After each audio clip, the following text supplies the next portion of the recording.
Hello साथीहरू, हजुरहरूलाई मेरो युट्युब च्यानलमा स्वागत छ।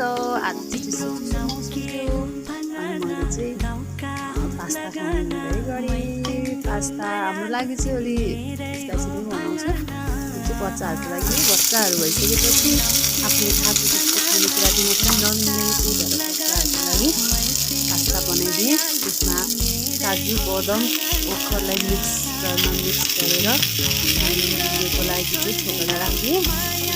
हल्का खुवा पनि राखिदिएँ अनि मजाले घिउ हालेर फ्राई गरेर त्यसमा पिसेको सबै नट्सहरू राखिदिएँ अनि एकछिन फ्राई गरेर दुध राखिदिएँ। त्यसपछि हल्का छर्काएँ अनि चलाएँ एकदमै मिठो भएको थियो है। अनि चाहिँ यस्तो भएको थियो। अनि हाम्रो लागि चाहिँ अलिक स्पाइसी नै छ।